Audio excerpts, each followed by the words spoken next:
By me being the baby in my mother's family, I would spend a good little bit of time at my grandmother's house on the weekends, and I would go over and like on Friday and Saturday nights or Sunday nights and spend like the weekend with her. You know, she was a single widow, and I would stay over there at night, and like 11 o'clock when the news come on, she was like, okay, it's time to go to bed.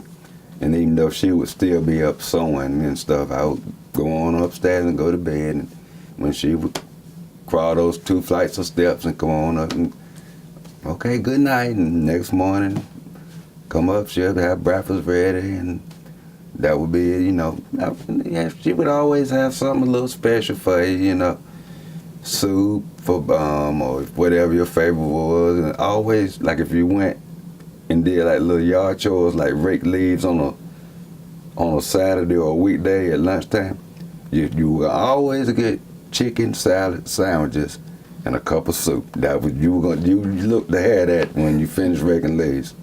I can recall probably a couple of governors' wives would come by and have dresses made, evening dresses, and some high class people in Raleigh would get their like maybe the Daniels and stuff, Josephus Daniels, and which they were owners of the News and Observers and stuff, then would come out and get gowns and stuff made.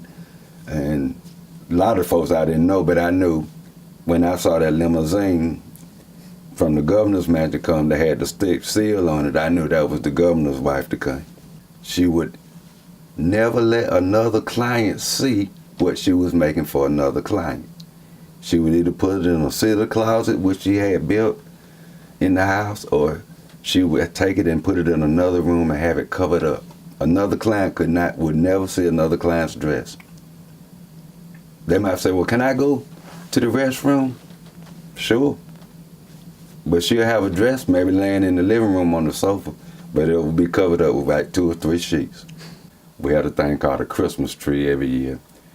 And we would go get a big Christmas tree and set it up, and we decorated. The grandchildren were decorated, and all the families of all the generations would come from D.C., New Jersey, you know, all over. And we would have the Christmas tree at my grandmother's house, and all her sisters would be there from Aunt Mill to Aunt Chloe to Aunt Lizzie to my grandmother, and they would sit back, and it would be a pile of presents around this tree, maybe 4 to 5 feet high, for the grandchildren to hand out. And they would just sit back, the 4 or 5 sisters would sit back on this sofa, and they would just sit back and watch the kids get their presents, you know, their presents, and the family members get their presents every year. And just have a good time. But we'd always have a good Thanksgiving done prior to, before we did the Christmas tree.